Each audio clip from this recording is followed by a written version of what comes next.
Baik, bismillahirrahmanirrahim. Assalamualaikum warahmatullahi wabarakatuh. Waalaikumsalam warahmatullahi wabarakatuh. Warahmatullahi wabarakatuh. Pagi semuanya. Pagi, Pak. Teman-teman mahasiswa dari PAIF ini ya.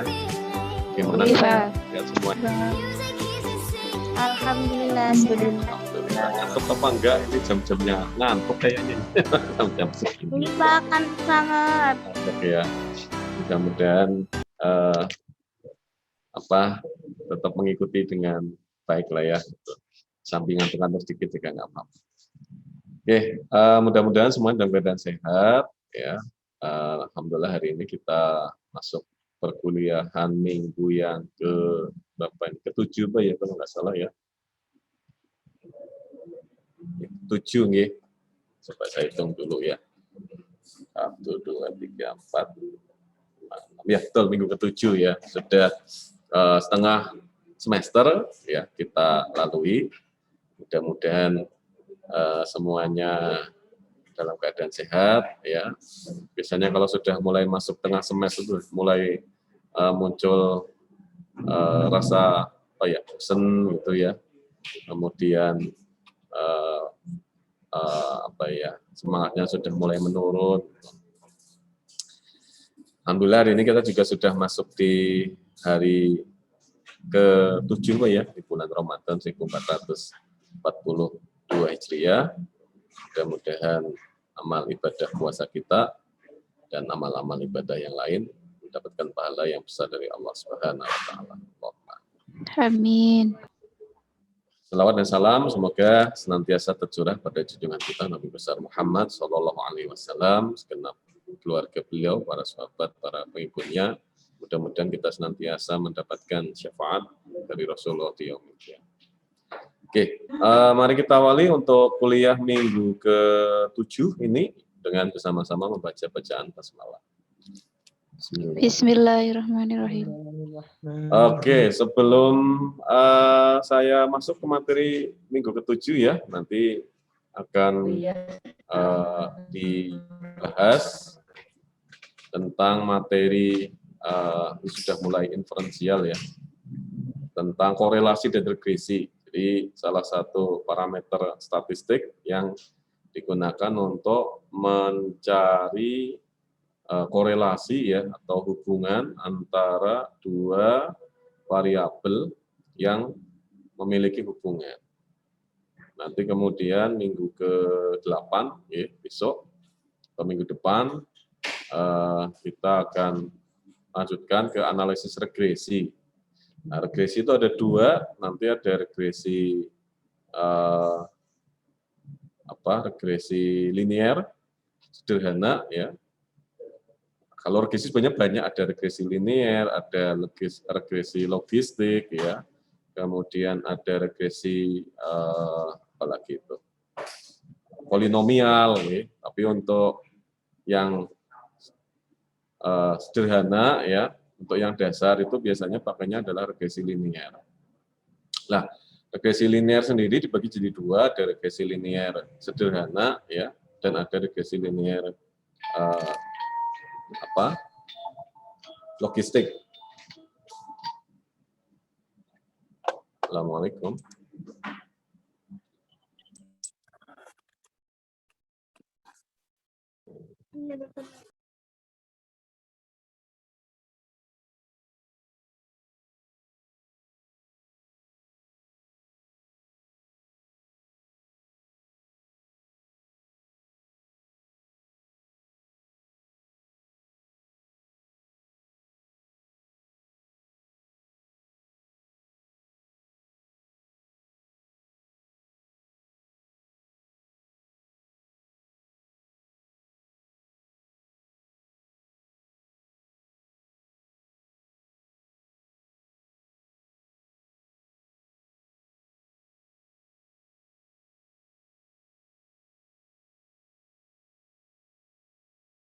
Oke, sebelum saya lanjut ke analisis korelasi ya, saya mau ngecek dulu ada kendala terkait dengan instalasi software SPSS di komputer masing-masing?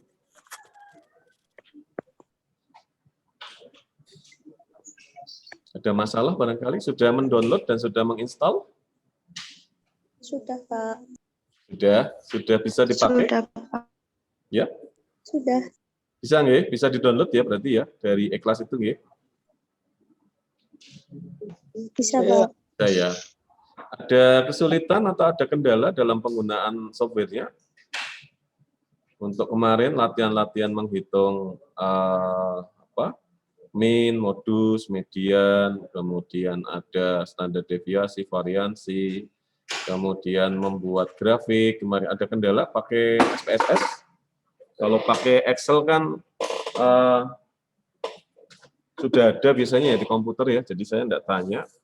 Kemudian di Applikom juga diajari ya cara menghitung parameter-parameter statistik ya pakai Excel. Ada kendala barangkali baik Excel maupun SPSS-nya?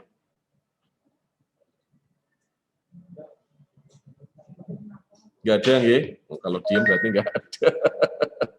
Oke, kalau nggak ada lanjut lagi nggih.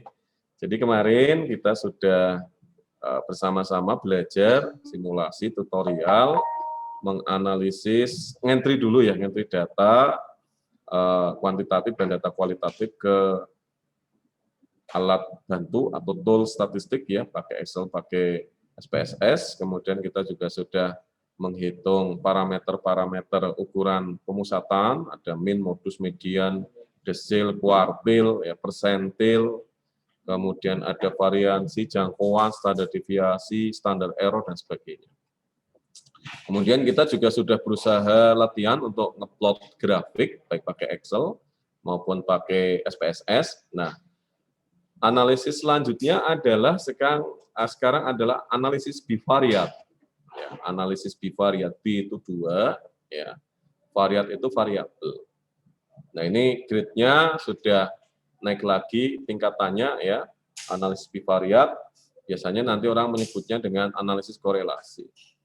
Nah, analisis korelasi itu ada 3 jenis ya. Ada analisis korelasi produk momen, kemudian ada analisis korelasi rank Spearman, dan ada analisis korelasi Tau Kendall. Ini ada 3. Person product moment, kemudian rank Spearman, dan yang ketiga adalah Tau Kendall. Nah, perbedaannya terletak pada parameter datanya atau tipe datanya. Yang pertama adalah analisis korelasi product moment. Nah, ini biasanya yang paling sering dipakai karena relatif instrumennya paling banyak dipakai, yaitu pakai angket. Jadi nanti skornya itu dijumlahkan. Ya, kemarin ketika kita latihan mengukur persepsi mahasiswa terhadap layanan akademik, kan itu nanti skornya kita jumlahkan. Jadi skornya itu per responden dari mulai Q1 sampai dengan Q10. Jadi datanya itu data kuantitatif. Datanya ordinal. Atau datanya adalah data-data interval atau skala. Kemudian variabel satunya itu juga datanya adalah data-data interval atau rasio. Jadi dia bisa dijumlahkan. Kemudian yang kedua itu adalah korelasi rank Spearman. Nah, korelasi rank Spearman itu kalau variabel yang satu itu adalah tipenya interval atau rasio, yang satunya lagi adalah ordinal. Nah, itu nanti kita pakai yang analisis rank Spearman. Dan yang satunya adalah analisis Tau Kendall. Nah, Tau Kendall itu kalau dua variabel itu dua-duanya adalah tipe datanya adalah tipe data ordinal. Nanti kita pakai yang analisis korelasi Tau-Kendall. Nah, sebelum ke analisis pakai Excel dan pakai SPSS, saya akan refresh kembali materinya dulu ketika mengambil mata kuliah statistika dasar. Tentunya Bapak Ibu dosen sudah menerangkan ya kepada para mahasiswa. Ada baiknya kemudian sedikit saya ulang ya. Bagi yang sudah paham jadi lebih paham, bagi yang lupa ya jadi agak paham, bagi yang tidak paham jadi sedikit lebih paham. Oke. Nah, ini slide-nya. Nah, dari awal aja nggak apa-apa lah ya. Jadi, sebenarnya ini adalah materi mata kuliah metodologi penelitian kuantitatif ya. Cuman karena analisis statistik pendidikan ya atau aplikasi statistik pendidikan itu beririsan dengan mata kuliah metodologi penelitian kuantitatif, maka saling mengisi. Ini judul slide-nya adalah analisis data penelitian kuantitatif. Nah, jadi analisis data penelitian itu menjadi puncak dari proses penelitian karena dari hasil analisis data diperoleh kesimpulan atas rumusan masalah yang hendak dijawab oleh penelitian.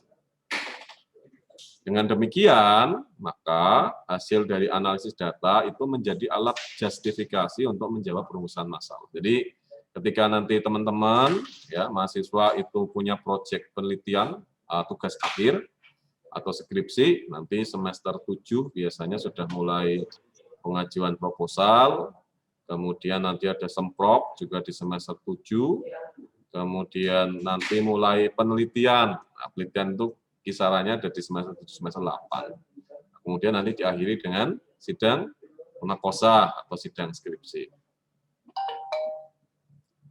Nah, ini saya lompati aja dulu ya. Nah, ini jadi ketika orang meneliti itu ada beberapa tahapan ya. Dari mulai perumusan masalah, pendefinisian variabel dan indikator, kemudian adalah membuat instrumen ya. Seperti kemarin kita simulasi membuat angket ya, tapi untuk penelitian skripsi kayaknya tidak sesederhana itu. Ini kemarin hanya untuk sampel untuk simulasi kita membuat angket, kemudian dapat datanya, setelah itu kemudian kita entry ke alat bantu statistik. Setelah itu ngambil data ya ke responden. Kalau untuk penelitian skripsi ya umumnya paling enggak ya kalau penelitian kuantitatif ya minimal datanya biasanya ya disampling untuk satu sekolah. Nanti kalau sekolahnya beberapa kelas nanti kita sampling pakai teknik tertentu. Nah, kemudian poin berikutnya adalah ini, adalah analisis data. Nah, analisis data ini kemudian menjadi alat ukur ya atau menjadi justifikasi bagi seorang peneliti itu untuk mengambil kesimpulan. Nah, kesimpulan nanti arahnya adalah menjawab rumusan masalah yang kemudian dideklarasikan di dalam proposal penelitiannya. Jadi orang meneliti itu harus memiliki masalah, harus ada latar belakang masalahnya. Ya, minimal itu latar belakang masalahnya itu berisi kegelisahan peneliti tentang sesuatu yang kemudian akan dijawab dengan menggunakan metode ilmiah. Nah, yang penting adalah slide berikut ini. Jadi untuk teknik analisis data penelitian itu dibagi menjadi dua. Yang pertama adalah teknik analisis deskriptif, ya. Kalau teknik analisis deskriptif berarti ya tools-nya itu ada dengan menggunakan statistik deskriptif. Kemarin kita sudah coba untuk simulasi, ya. Yang kedua adalah teknik analisis inferensial atau teknik analisis deduktif. Kalau teknik analisis deduktif ini grade-nya atau tingkat kesulitannya itu lebih dalam dari sekedar teknik analisis deskriptif. Nah, kemarin kita sudah mencoba yang 3 awal di sini ya. Yang pertama adalah kita coba untuk menyajikan tabel. Nah, kemarin ngentry data ke Excel. Nah, nanti tabelnya bisa di print out, bisa dicetak.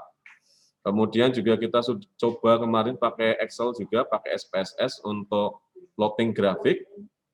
Nah, kemudian juga disajikan dalam bentuk prosentase. Kemudian penghitungan min, ya, modus median, ya, min modus median.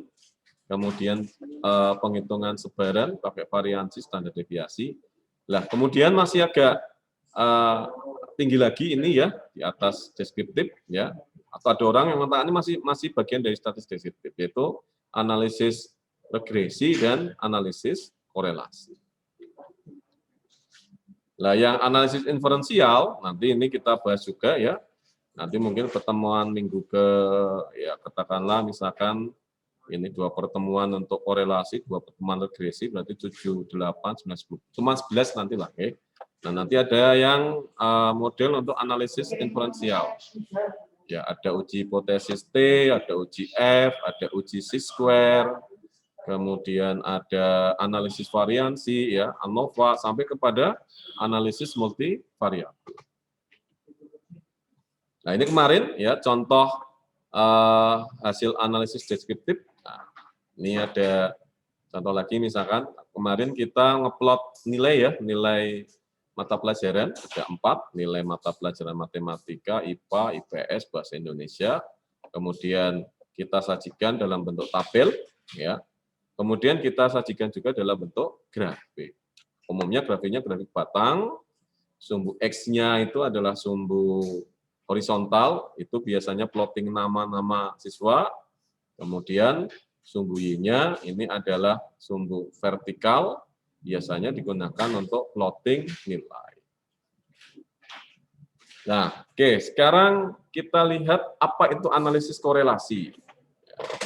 Jadi analisis korelasi ini menjadi salah satu jenis analisis yang kemudian sering digunakan oleh peneliti untuk mencari hubungan antara 2 variabel. Jadi ini masuk ke dalam kategori analisis bivariat. B itu 2, variat itu variabel. Jadi per definisi ini analisis korelasi itu digunakan untuk mencari kuat lemahnya hubungan antar 2 variabel yang memiliki logika korelasi. Nah, jadi kaidahnya adalah bagaimana kemudian kita sebagai peneliti itu mampu untuk mencari korelasinya. Jadi memprediksi bahwa 2 variabel itu memiliki hubungan. Nah, nanti hubungannya ya itu dinyatakan dengan yang pertama adalah hubungan searah atau positif. Kemudian yang kedua hubungannya tidak searah atau berbanding terbalik ya atau negatif. Nah, kemudian yang ketiga tidak ada hubungan sama sekali. Nah, ini jadi pernyataan hubungannya bukan hubungannya baik-baik saja ya, tapi ada 3, hubungannya searah atau positif, hubungannya berbanding terbalik ya atau negatif atau tidak searah, dan tidak ada hubungan sama sekali. Nah, sekarang kita lihat satu persatu ya. Yang pertama adalah hubungan searah atau positif. Nah, hubungan searah atau positif itu diartikan apabila perubahan variabel X, ya jadi kita asumsikan ya, 1 itu variabel X, 1 itu variabel Y. Jadi karena hanya 2 variabel, maka kita sebut sebagai bivariat. Di buku-buku yang lain mengatakan itu bukan variabel X, bukan variabel Y, tapi hanya 2 variabel. Oke lah, kalau saya lebih suka kita nyatakan bahwa itu 1 variabel X, 1 variabel Y. Ya.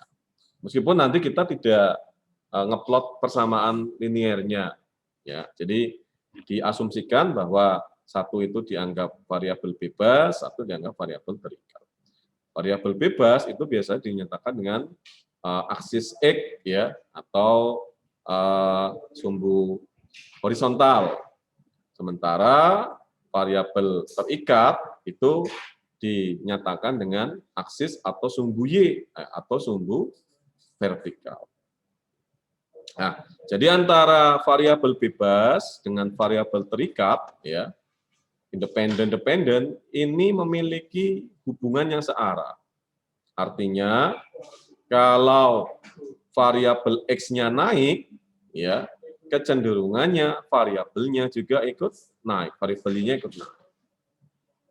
Sebaliknya, kalau variabel X-nya turun, nilainya turun, maka variabel Y-nya juga turun. Nah, ini ada beberapa contoh ya. Misalkan hubungan antara jumlah jam belajar siswa, ini jumlah jam belajar siswa itu dinyatakan dengan sumbu X, dan prestasi belajar. Nah, prestasi belajar ini dianggap sebagai sumbu Y. Kalau di survei ya dengan melibatkan ratusan orang ya, nanti kan diperoleh data yang berbeda-beda. Si Adi ya jumlah jam belajarnya 3, si Budi 4, si Cici 5, si Didi 3, si Endah 7 dan seterusnya. Nanti kecenderungannya kalau semakin tinggi jam belajar siswa ya, kecenderungannya itu prestasi belajar semakin tinggi. Teori-teori belajar itu mengatakan seperti itu. Kemudian contoh yang lain itu adalah hubungan antara penghasilan, income, ya, salary, ya, dengan pengeluaran konsumsi. Ya, jadi kalau di teori ekonomi mikro itu mengatakan bahwa konsumsi itu adalah fungsinya penghasilan, fungsi dari penghasilan. Ya, jadi Y itu sama dengan Fx. Jadi konsumsi itu fungsi dari penghasilan. Jadi kalau orang semakin tinggi penghasilannya secara ekonomi itu katanya pengeluarannya semakin besar. Sebaliknya kalau orang penghasilannya kecil, ya semakin kecil, salary-nya kecil, penghasilannya kecil, umumnya dia juga akan ngempet untuk beli sesuatu kan gitu ya. Sehingga pengeluarannya relatif lebih kecil. Orang yang gajinya cuma 2 juta, mungkin ke kantor hanya pakai sepeda motor. Tapi begitu naik jadi 20 juta, ya berubah gaya hidupnya, nggak mau pagi pakai motor, pakainya mobil. Ya mobilnya ya kelas-kelas Avanza, ya masih. Begitu nanti gajinya naik jadi 200 juta, nggak mau lagi dia pakai mobil kelas-kelas Avanza, pakainya Mercy.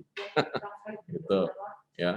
Kalau gajinya jadi 2 miliar, nggak mau lagi pakai Mercy, ya, tapi pakainya mobil-mobil kelas supercar, ya, dan sebagainya. Itu menandakan bahwa penghasilan meningkat, ya, konsumsinya juga akan meningkat.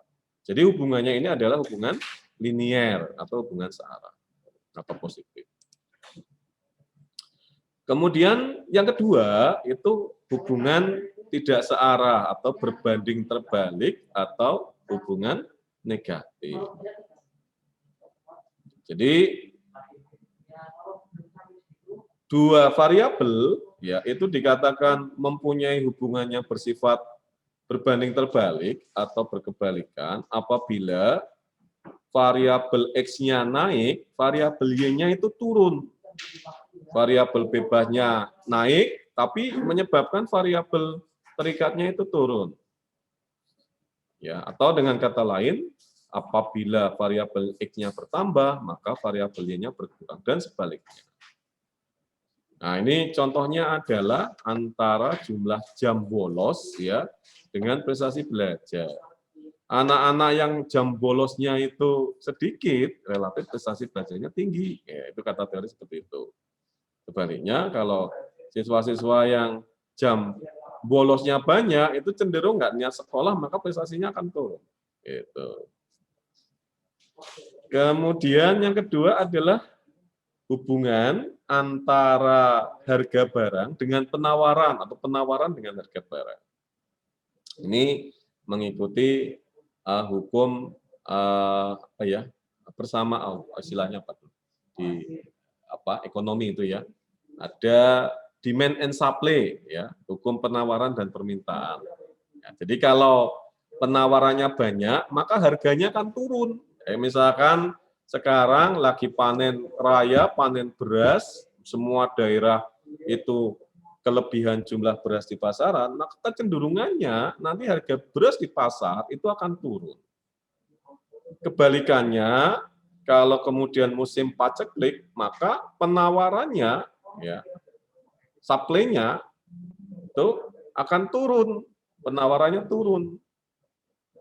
Nah, kalau penawarannya turun, maka harganya itu akan naik. Nah, ini artinya hubungannya adalah berbanding terbalik. Dan yang ketiga, itu tidak ada hubungan sama sekali atau netral. Jadi dua variabel itu tidak punya hubungan apabila perubahan pada variabel bebas atau variabel X itu tidak mempengaruhi perubahan variabel Y atau variabel terikat. Jadi variabel X-nya mau naik seberapapun, ya nggak akan mempengaruhi variabel Y. Contohnya misalkan ya, hubungan antara mewahnya gedung kampus dengan indeks prestasi akademik mahasiswa itu tidak ada korelasinya secara langsung. Ya, tapi yang lebih berperan adalah misalkan fasilitas pembelajaran, ya, kemudian kecukupan buku di perpustakaan, kemudian layanan perguruan oleh dosen dan sebagainya. Itu yang lebih berpengaruh. Tapi kalau gedungnya mewah atau enggak mewah itu enggak terlalu berpengaruh. Ini yang kita sebut sebagai contoh dari hubungan yang netral atau tidak ada hubungan sama sekali. Jadi variabelnya X-nya naik seberapapun, tapi Y-nya tidak akan naik atau tidak ada turun. Nah, kemudian untuk teknik analisisnya, jadi kalau kita punya dua variabel atau punya bivariat, kemudian kita ingin melakukan analisis korelasi, analisis hubungan, ya, maka kita menggunakan teknik analisis sesuai teknik analisis korelasi. Nah, teknik analisis korelasi itu ada 3 macam, ya, seperti tadi saya sampaikan. Yang pertama adalah analisis korelasi person product moment. Nah, teknik analisis person product moment. Nah, ini ada syarat-syaratnya. Ya. Syarat pertama adalah data berdistribusi normal. Nah, nanti di pertemuan berikutnya kita juga akan analisis ya uji prasyarat ya, korelasi regresi. Berarti ada uji normalitas ya. Kemudian ada uji heterogenitas, kemudian ada uji multikolinioritas ya, yang tas begitulah. Gitu. Kemudian jadi ini yang person product moment itu datanya harus berdistribusi normal. Apa itu data distribusi? Nanti kita lihat di pertemuan berikutnya. Kemudian datanya itu kontinu atau diskrit. Ya, jadi bisa kontinu atau bisa diskrit, dua-duanya tidak masalah. Kemudian tipe datanya itu data interval atau data rasio. Jadi dua-duanya itu harus interval atau rasio. Jadi variabel X dan Y umumnya tipe datanya adalah data interval atau data rasio. Yang kedua itu analisis korelasi rank Spearman. Ya, rank Spearman dan Tau Kendall ini digabungkan jadi satu di slide ini. Jadi syaratnya biasanya kalau analisis korelasi rank Spearman dan Tau Kendall itu datanya tidak terdistribusi normal. Jadi tidak memenuhi normalitas data. Biasanya ini diambil dari data-data penelitian ya yang menggunakan sampling non probabilistik. Jadi karakter populasinya itu tidak diketahui dengan pasti. Contohnya ya, misalkan teman-teman itu mengukur ya persepsi pelanggan kantin terhadap enak tidaknya masakan kantin. Nah, kalau nanya sama Bu Kantinnya, ya, Bu Kantinnya, Bu, panjenengan punya pelanggan jumlahnya berapa? Begitu. Ini mereka nggak jawab, nggak tahu pasti mas gitu. Karena saya nggak pernah nyatet gitu ya, nggak pernah nyatet. Jadi kemudian asumsinya adalah populasinya nggak diketahui secara pasti, maka kemudian distribusinya itu nanti distribusinya tidak memenuhi distribusi normal. Kemudian data diambil dengan teknik non probabilistik ya, umumnya dengan teknik accidental sampling. Seperti tadi itu misalkan ya mengukur ya bagaimana persepsi pelanggan terhadap enak tidaknya kantin ya atau rumah makan Padang mana depan kampus misalkan itu. Ya, nanti siapa yang jadi sampel? Jadi pasti orang yang kebetulan datang ke situ, Mas, saya mau mengukur persepsi pelanggan terhadap masakan di warung ini ya. Saya minta tolong jenengan ngisikan angketnya lah, nanti separuh saya beri ya, misalnya seperti itu. Itu disebut sebagai accidental sampling. Berbeda dengan yang Berbeda dengan yang teknik sampling probabilistik. Orang-orang sudah diketahui secara pasti.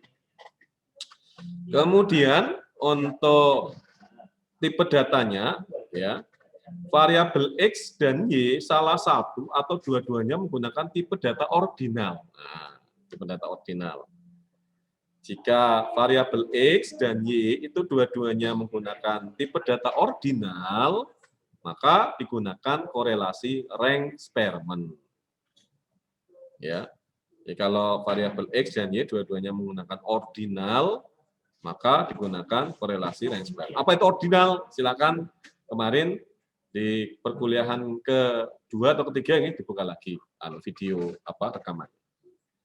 Kemudian jika variabel X, ya variabel bebas itu menggunakan tipe data interval atau rasio, dan variabel Y itu menggunakan tipe data ordinal, maka kita gunakan analisis korelasi Tau-Kendall.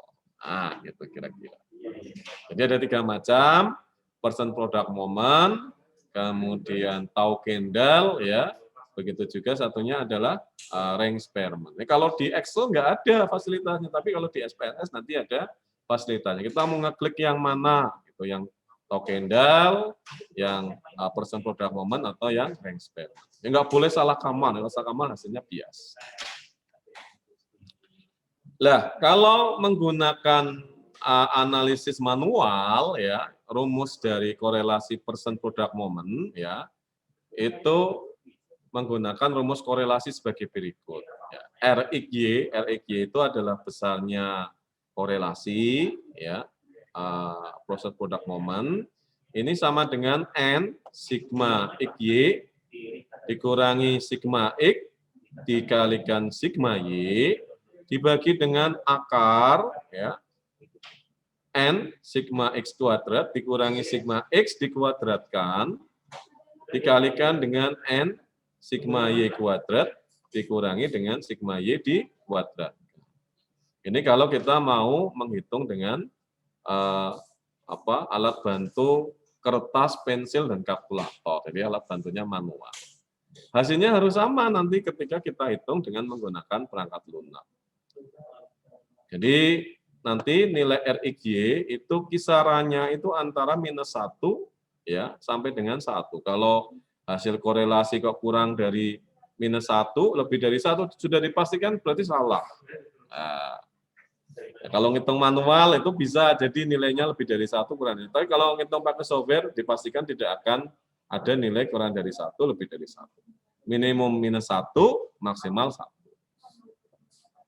Lah, jika RXY itu kurang dari 0, artinya nilainya minus, ya, maka hubungannya itu negatif atau berbanding terbalik.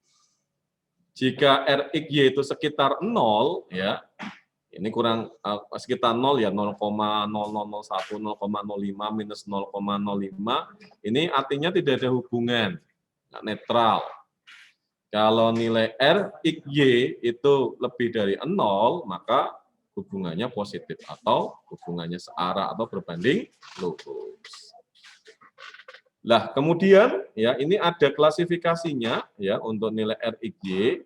Kalau RXY-nya antara 0 sampai dengan 0,4 ya, 0,4 ini korelasinya lemah.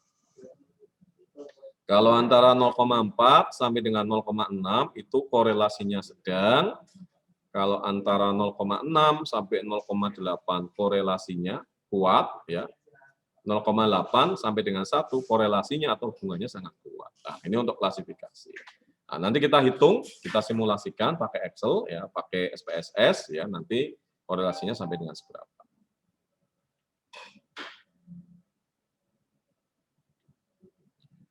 Nah, kemudian penggambaran garis korelasi. Jadi ada 2 cara penggambaran garis. Ini regresi ya. Oke, ini berarti dilompati, bukan korelasi, regresi.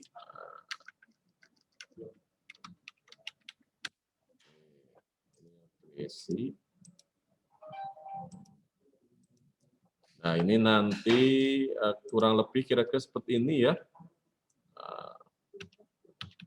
Oke, sampai di sini ada pertanyaan dulu sebelum kita coba simulasikan ke Excel dan ke SPSS barangkali. Any question tentang korelasi? Silahkan kalau ada pertanyaan.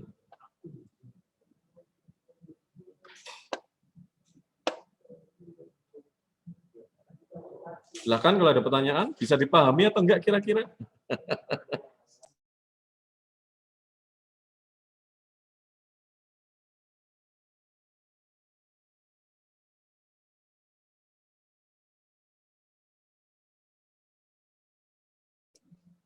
Halo, masih di tempat masing-masing? Kok ampleng aja kira-kira?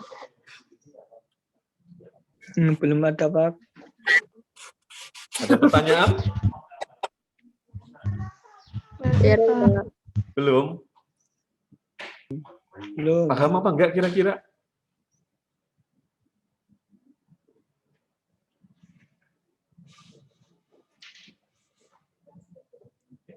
Oke, kalau belum ada mungkin kita lari ke simulasi dulu aja ya. Nah, simulasinya ini saya stop dulu. Oke, saya buka file baru aja ya. Ini pakai PowerPoint.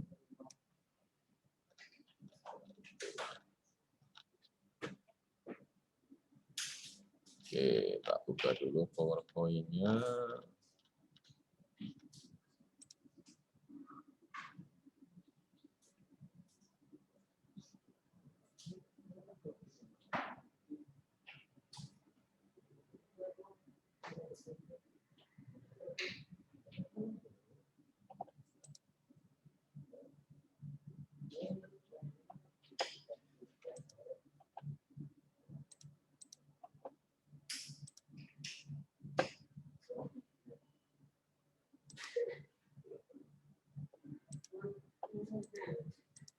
Oke. Simulasi ya. Penghitungan analisis korelasi. Yang ini yang pertama dulu ya. A person, product, moment. Studi kasusnya, nah, studi kasus. Seorang peneliti ya, ingin ya, mengetahui hubungan antara jumlah mengakses gadget, ya, gadget Android, smartphone itu ya, terhadap ya penurunan prestasi atau jangan penurunan ya terhadap prestasi, karena kita belum bisa mengasumsikan itu turun atau naik ya, terhadap prestasi belajar siswa di sebuah sekolah. Nah, sehingga di sini ya variabel bebas ya atau independen atau variabel X ya, ini adalah ya, jumlah rata mengakses gadget ya, ya untuk lihat YouTube, main game ya, kemudian mungkin beberapa anak-anak SD juga sudah punya sosial media ya, WA-an sama temennya ya, dan lain-lain. Dalam satu hari satu malam. Nah, disuruh untuk ngisi. Kemudian variabel ya, variabel terikatnya atau dependent atau variabel Y-nya ini adalah nilai rata raport ya. untuk kelas atau rata rapot siswa gitu.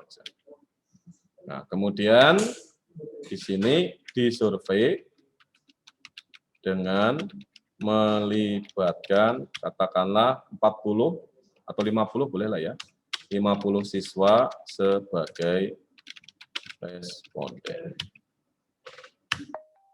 Nah, itu studi kasusnya. Jadi peneliti itu ingin mengetahui ya hubungan antara jumlah mengakses gadget ya, jumlah jam ya, mengakses gadget ya, terhadap prestasi belajar siswa di sebuah sekolah. Jadi ada dua variabel bivariat, satu variabel bebas ya, variabel bebasnya ini adalah rata jumlah jam mengakses gadget dalam waktu sehari semalam. Kemudian variabel Y-nya itu adalah variabel terikatnya adalah nilai rata rapot siswa. Nah, langsung saja saya loncat ke Excel-nya ya. Berarti tahap berikutnya ya, seorang peneliti kemudian membagi angket. Ya, angketnya pertanyaannya hanya 2. Rata-rata kamu kalau sehari semalam ya itu jumlah waktu untuk akses gadgetnya berapa? Ya, kira-kira sebutkan jamnya lah rata-rata. Kemudian yang kedua ya, dokumentasi dari nilai rapot. Boleh enggak saya sebagai peneliti ya pinjam rapotmu? Nah, misalkan dapat nilai rapot. Nah, oke. Kita simulasikan ya. Pertama kita buka Excel dulu.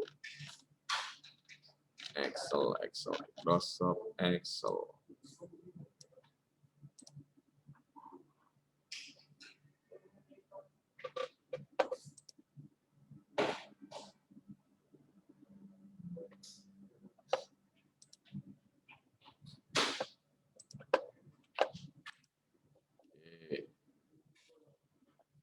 Ini saya stop dulu ya, pindah ke Excel. Jadi kita melakukan tabulasi ya. Yang pertama kolomnya adalah nomor, kemudian berikutnya adalah nama responden. Nama responden. Kemudian berikutnya adalah variabel X-nya ini adalah jam rata akses gadget. Kemudian berikutnya adalah nilai rata rapot. Ini agak banyak, 50 datanya. Ini nomornya 1 sampai dengan 50.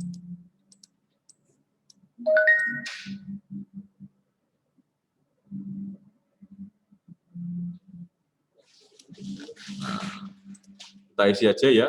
Adi, Ahmad,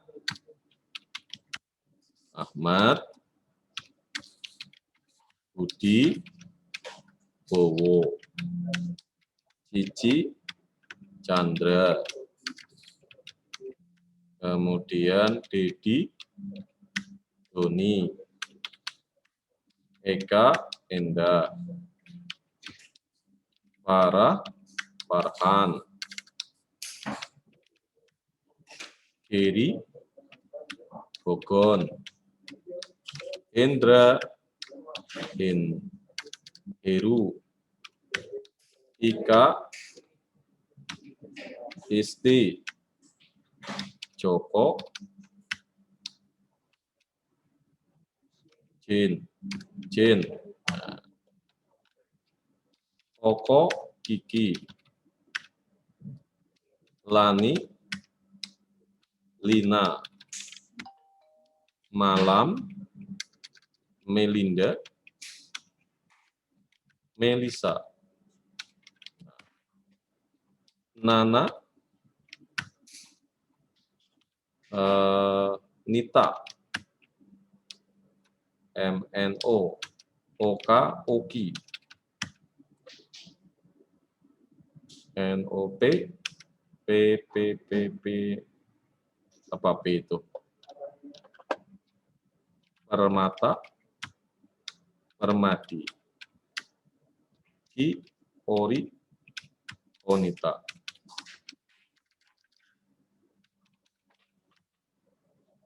R. Risa, Reza. Santi, Sinta. Tuti, Tino atau Tio. Ujang, Udin. Kiki, PGSTUV ya. Feni, Vela. Wardoyo, Wardi.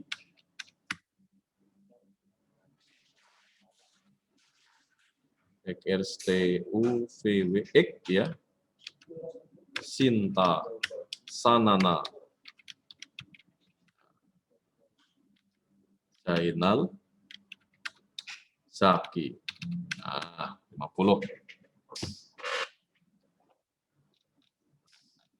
Oke, jam rata-rata akses gadget ya sehari semalam 8, 10, 8, 7, 12, 9, 8, 7, 9, 12, 15, 13, 8, 8, 2, 1, 8, 5, 9, 12, 10, 9, ini 12, 3, 3, 4, 6, 8, 10, 12, 15, 12, 8, 9, 10, berapa lagi ya?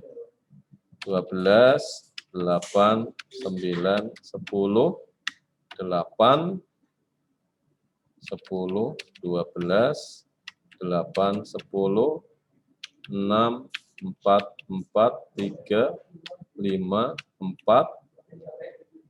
8. Maaf Pak, mau minta berangko buat print sertifikat pengembangan bahasa. Saya sudah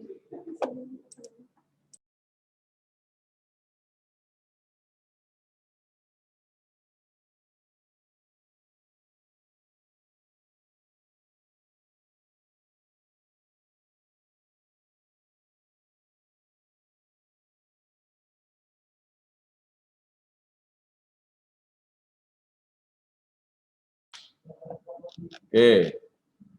Terus nilai rata-rata rapotnya ya, berarti skalanya katakanlah ini skalanya 100 ya. Kita isi misalnya nih 7,85. Ini 7,85 ya. 8,25. Ini 7,85, 8,2. Kemudian ini 6,8, 6,5, ini 7,2, 7,5, 7,8, kemudian ini 8,2, 7,5, 6,5, 8,2, 8,5, 8,9, 9,2, 8,2, ini 8,5, 8,6, 7,5, 6,8, pokok 9 jam katakanlah 8,2, 7,2, ini 8,9, 7,5, 7,2, kemudian 6,5, 7,8, 8,5, 7,6, 6,5, 6,8, 7,5, 8,2, 8,1, 7,9, 8,3, 8,4, 7,1, 8,2, 6,9, 6,8, kemudian 7,2, 7,8, 8,2,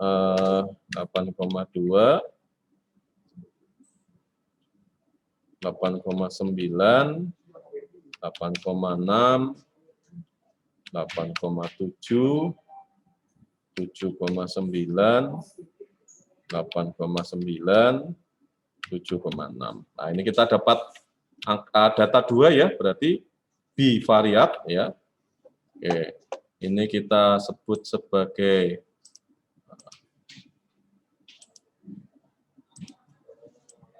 ini kita klasifikasikan ya. Oke, tambah ke atas. Jadi ini variabel X, ini variabel Y. Bebas, kita lihat. Kita rapikan dulu tabelnya. Ini di entry ke Excel ya. Oke, kemudian kita berikan bordernya.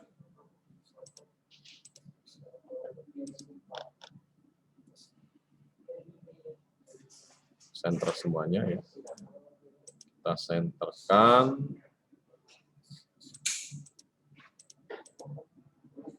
Ini juga kita senterkan. Oke. Jadi ini kita punya 2 variabel, kemudian kita rapikan untuk nilai rapotnya. Ini kita format selnya, ya, kita format sel, kemudian kita pakai angka, pakai dua angka belakang koma. Kalau yang ini, yang jumlah rata-rata akses gadget, ini juga kita rapikan pakai format sel angka, tapi untuk jumlah desimalnya kita nolkan. Oke, selanjutnya adalah pertanyaannya. Nah, ini kita pakai Excel ya. Nah, pertanyaannya. Nah, ini saya buat pertanyaan di sini.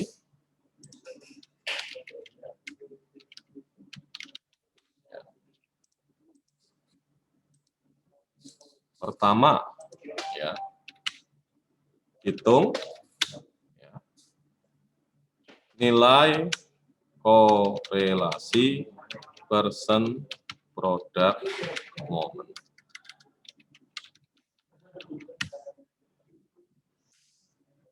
Yang kedua, bagaimana ya hubungan antara jumlah akses rata gadget terhadap atau dan ya, kalau hubungan itu dan nilai rata rapor. Nah, bagaimana hukum? Tadi pertanyaannya 2 ya, nanti jawabannya ya. Kemudian yang ketiga, ya, bagaimana kekuatan hubungannya? Nah, kekuatan hubungan antara akses ke rata gadget ya, berarti itu variabel X ya, dan nilai rata rapor. Nah, ini berarti variabel Y.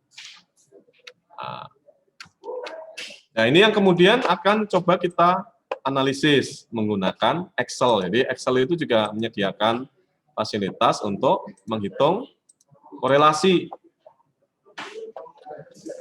Ya. Jadi rumusnya sederhana sekali ya. Ini nilai RXY ya. RXY itu berarti nilai korelasi person product moment. Ini RXY.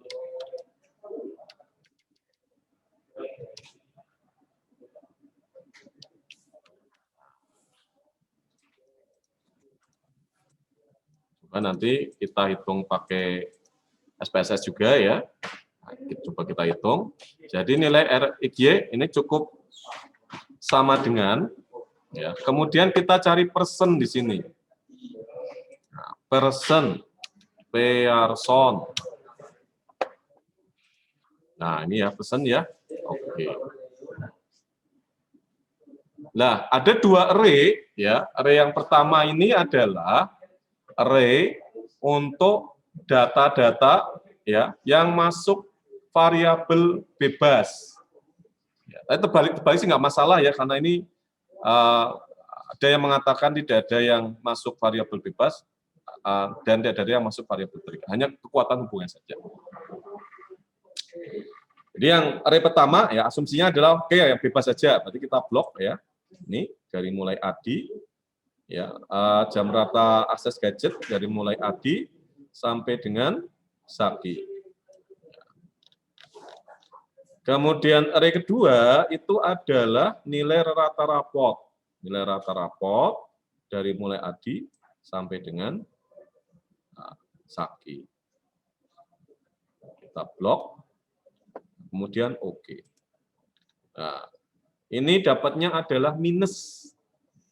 Ya, berarti minus. Coba nanti kita cek di SPSS-nya, harusnya nilainya sama. Oke. Nah, nilainya adalah minus 0,5. Nah, jadi hasil analisisnya, nah, barangkali salah ya, cek lagi ya. C3, C52, D3, D52. Ya berarti betul, hasilnya minus. Jadi ya jadi nilainya ya, yang pertama nilai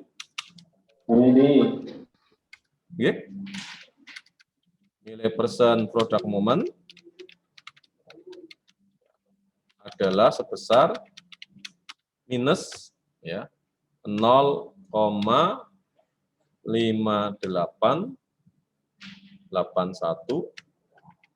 ya, 29. Atau kalau dibulatkan 2 di belakang angka ya berarti 0,59. Nah, artinya berarti antara jumlah rata akses gadget ya, dengan nilai rapot, rata rapot itu berbanding terbalik. Artinya ya semakin banyak mengakses gadget, prestasinya ya semakin turun. Ya, makin banyak akses gadget, itu prestasinya makin turun karena berbanding terbalik. Kemudian pertanyaan yang ketiga, ya, kekuatan hubungan. Nah, kekuatan hubungan ini karena minus 0,6, ya, ini tadi. Nah, kembali lagi ke slide tadi ya. Karena 0,6, ya berarti maksudnya oke lah yang ini ya. Ya, 0,4 sampai dengan 0,6. Berarti sedang. Ya, berarti di sini ya, berarti kekuatan hubungan antara jumlah akses gadget dengan nilai rata rapot itu sedang. Jadi berbanding terbalik sedang. Nah, itu hasil analisisnya.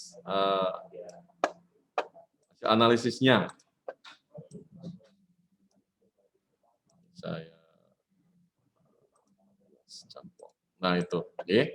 Jadi nilainya adalah minus 0,59, kemudian berbanding terbalik. Jadi semakin tinggi siswa mengakses gadget, ya, maka semakin rendah nilai rapotnya. Semakin sedikit responden atau anak-anak mengakses gadget, semakin tinggi metrapotnya. Ini cukup hanya dengan menggunakan satu rumus ya. Ini sama dengan person ya, kemudian buka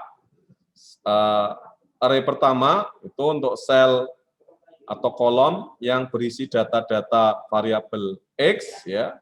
Kemudian untuk berikutnya array berikutnya kita isi dengan sel yang menunjukkan data-data variabel berikat. Nah, nilainya adalah sebesar 0,6. Kita bulatkan ya tadi, berarti ini 0, sampai di sini ada pertanyaan lagi barangkali? Bisa mengikuti apa tidak?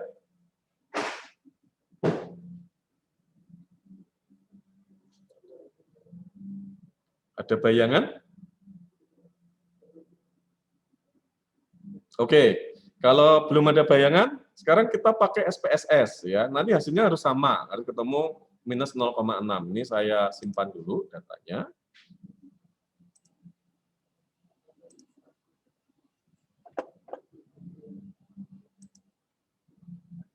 Saya simpan dulu.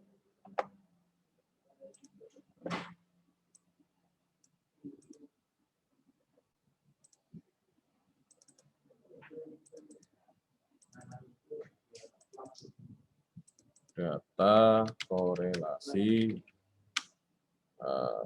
jam akses gadget versus nilai raport. Oke, sekarang kita pakai SPSS ya, sama seperti kemarin.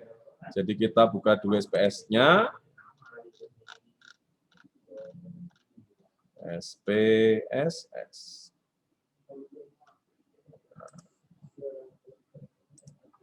SPSS.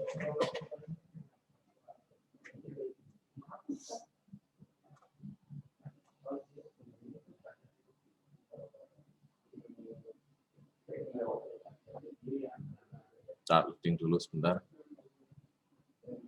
Kalau ada pertanyaan silakan, boleh interupsi.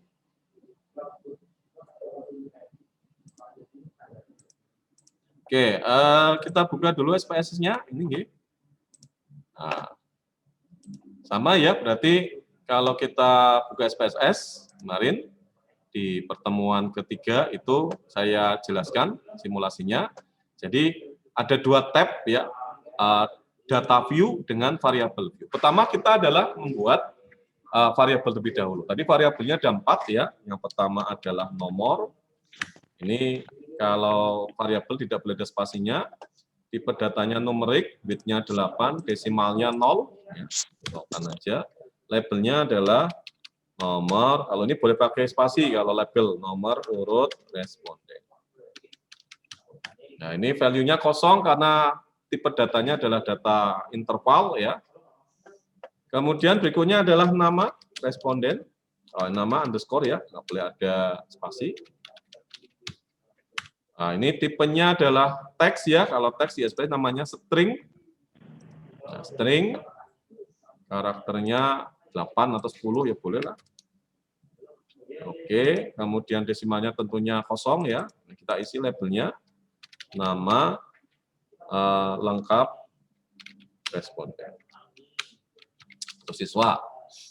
Kemudian yang ketiga, ini jam rata gadget. Jam rata akses gadget. Ini juga numerik ya, numerik.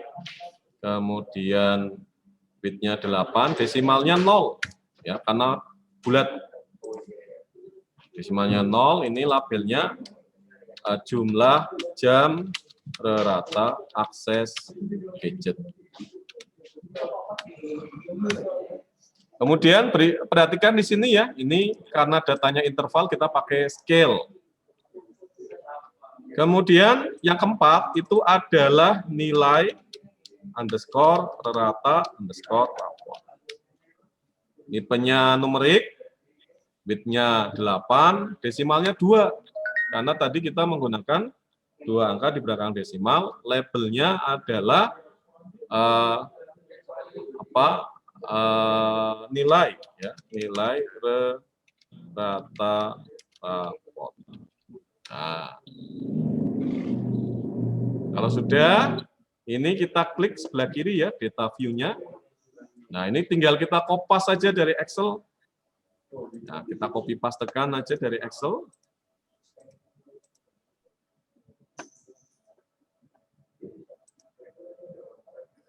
Nah, copy pastekan dari Excel.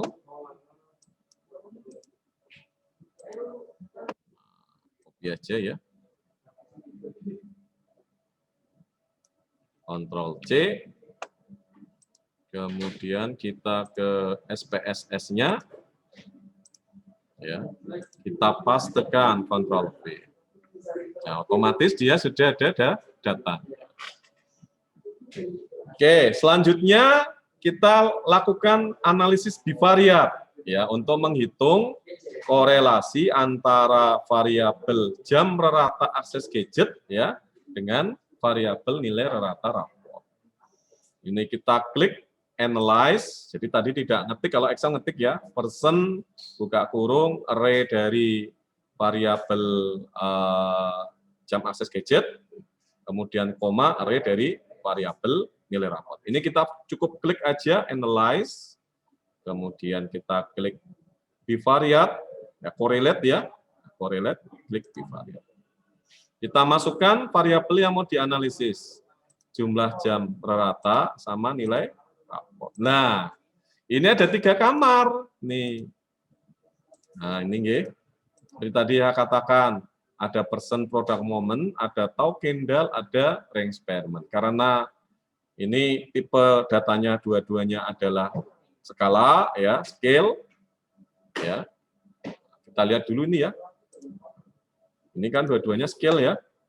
Baik jam rata akses gadget maupun nilai rata rapor. Nah, ini dua-duanya scale, maka kita pakai yang analyze tadi, correlate, bivariat, ya, kita masukkan. Kamarnya adalah yang menggunakan person product moment. Kemudian untuk tes signifikansinya ini kita isi tutel aja, nanti penjelasannya aja ketika uji hipotesis ya. Kemudian option yang lain ya. Oke, kalau mau pakai rata ya sama standar deviasi ini boleh kita klik ya. Continue kemudian oke. Nah. Oke, kita hitung ya sekarang. Nah, kita lihat. Ini adalah hasil penghitungannya ya. Ini deskriptif ya, yang atas jumlah jam rata akses gadget. Rata dari 50 siswa itu 8,3 jam. Standar deviasinya adalah 3,297. Standar deviasi kemarin adalah definisinya XI dikurangi X bar ya. Kemudian dibagi dengan N-1, kemudian diakar. Kemudian nilai rata-rata rapotnya, ini ratanya 7,8, standar deviasinya adalah 0,73662. N-nya, data validnya adalah 50. Nah, berikutnya, ini kita menghitung nilai standar deviasi, nilai koefisien product moment diperoleh, besarnya ini yang ada bintang 2 ini. Minus 0,588, jadi dibulatkan minus 0,6, persis tadi seperti yang kita hitung dengan menggunakan Excel. Kemudian untuk signifikansinya, ini nilainya adalah, ini ya, signifikansi tutel, ini 0,000, berarti P-nya itu kurang dari 0,01 ini kalau tutel ya. Nah, ini sudah ditentukan kurang dari 0,01, berarti dia signifikan. Dengan demikian, maka dapat disimpulkan bahwasanya untuk kasus ini ya semakin banyak siswa mengakses gadget, prestasinya itu semakin turun. Dengan tadi nilai korelasinya sebesar minus 0,6 dibulatkan atau 0,558 ya, dibulatkan jadi 0,6. Kemudian hubungannya berbanding terbalik sedang. Oke, ada pertanyaan barangkali untuk analisis korelasi produk momen?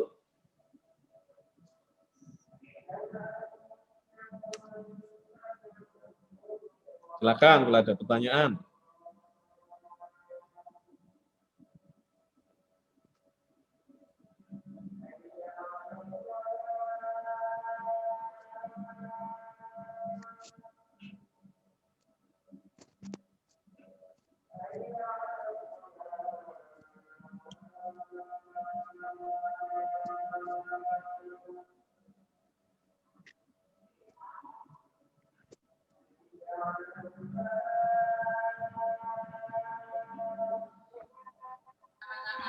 Pak, mau tanya Pak, Boleh silakan.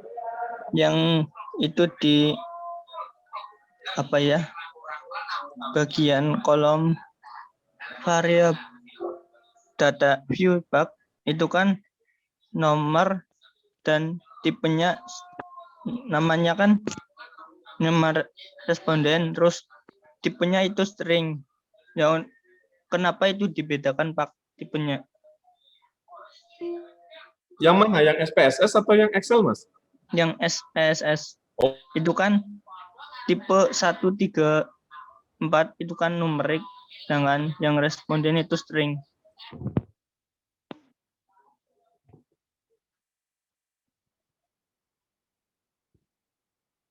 Oke, saya jawab dulu ya. Jadi ini ya. Jadi nomor itu kan numerik ya. Jadi yang dianalisis kan sebenarnya hanya dua ini, variabel jam akses rata gadget sama variabel nilai rata rapor. Kalau yang nomor sama nama responden itu kan sebenarnya tidak dianalisis. Ini hanya aksesoris data lah, supaya data itu milik siapa. Lah, kenapa ini di tipenya itu string? String itu kalau Excel itu teks, ya. Jadi data teks itu tidak bisa dihitung secara statistik. Kenapa? Karena bukan angka, gitu, ya. Jadi yang bisa dihitung dengan menggunakan alat bantu statistik, apapun softwarenya, entah itu Excel, entah itu SPSS, entah itu Minitab, entah itu Stata, entah itu SAP, entah itu Amos, entah itu Evius, dan lain-lain, itu hanya yang bentuknya angka. Nama itu kan nggak ada angkanya. Ya, nama saya misalkan Fajar, F-A-J-A-R, itu nggak ada angkanya, maka kemudian harus kita kategorikan sebagai data string, karena bukan angka, supaya kemudian nanti tidak dianalisis. Karena yang dianalisis itu hanya angka saja. Jadi statistik itu tidak bisa menganalisis data-data yang bentuknya selain angka. Nah, untuk nomor, ini kita angkakan, karena nomor itu kan memang angka numerik, 1, 2, 3, 100, 1000, 10.000, maka kita klasifikasikan, ya tipe datanya adalah numerik. Begitu juga jumlah jam rata akses gadget, ya. Nah, datanya kan rentangnya dari 0 jam sampai dengan 24 jam. 0, 1, 2, 3, 4, 5, ya. Ini angka, maka harus kita masukkan ke tipe numerik. Begitu juga nilai rata rapot, ya, skalanya dari 0 sampai 10, ya, atau 0 sampai 100 juga boleh, ya. Nah, ini juga angka, maka harus kita kategorikan sebagai tipe data numerik. Nah, nanti kalau salah memasukkan atau mengelompokkan tipe datanya, nanti akibatnya nggak bisa dianalisis, ya. Yang fatal itu kalau tipe data kita itu angka, tapi kemudian kita klasifikasikan sebagai string, nah, nanti hasilnya bias. Nah, sebagai contoh aja misalkan ini, ini string misalkan, nah, nanti hasilnya tidak akan bisa dianalisis, sehingga kemudian ini kita kategorikan ke numerik. Kira-kira seperti itu, Mas. Ya, karena memang untuk nama, ya, itu huruf, ya, bukan angka, sehingga klasifikasinya adalah string. Iya, Pak. Terima kasih. Ya. Ada lagi? Izin bertanya, Pak. Oke, silakan. Terkait masih tentang tipe nggih, Pak, kan di situ kan ada numerik sama string. Terus tadi di atas string itu kan ada dot apa nggih? Kalau dot sendiri itu fungsinya buat apa nggih, Pak? Dot. Oke. Ini ya ada numerik, ada koma, ya. Iya. Koma itu dalam koma bahasa Inggris loh ya, bukan koma bahasa Indonesia itu. Koma bahasa Inggris itu biasa simbolnya kalau nggak salah titik 2 apa ya. Jadi nanti kalau kemudian entry-nya isinya itu lebih dari satu data. Jadi ada data paralel lah istilahnya. Kemudian untuk dot ya. Dot itu biasanya kalau kemudian kita ngisikan, coba nanti dicek ya, karena saya juga nggak pernah memakai yang tipe dot ya. Tapi yang jelas ini dot itu bukan angka, ya. Kayaknya kalau nggak salah ini tipe-tipe data untuk seperti misalkan alamat website ya, itu kan ada dotnya itu. Ya. Tapi dot ini bukan berarti koma ya, atau titik yang ada di angka itu. Kemudian ada scientific notation. Scientific notation itu untuk menyatakan perpangkatan. Misalkan kalau di fisika itu ada tipe datanya, misalkan kecepatan cahaya 3 kali 10 pangkat 8. 3 kali 10 pangkat 8 itu scientific notation. Kemudian date ya, date itu tanggal ya. Dolar itu currency, uang, ya tidak hanya dolar saja. Oh ya, kalau dolar ini khusus untuk dolar ya. Kalau yang custom currency yang tipe mata uang yang lain, string itu untuk teks. Untuk dot ini saya kok belum pernah pakai ya, tapi feeling saya kok kayaknya untuk tipe-tipe data yang kaitannya dengan teks ya, tetapi menggunakan notasi titik ya, seperti misalkan alamat website ya dan sebagainya. Itu. Di pamatenun.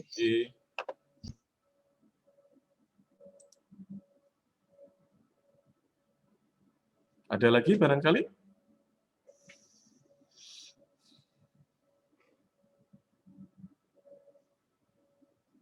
Cukup nggih? Kalau nggak ada, berarti hari ini kita rampung ya untuk menyelesaikan materi tentang analisis korelasi produk momen. Nanti minggu depan masih korelasi, kita coba simulasi untuk korelasi rank Spearman dan korelasi Tau Kendall. Jadi tadi kalau korelasi rank Spearman, dua-duanya itu harus tipe datanya tipe data interval atau rasio. Ya, kalau yang rank Spearman dan Tau Kendall itu salah satunya atau keduanya itu harus data ordinal. Nanti kita pakai yang data angket ya, data angket,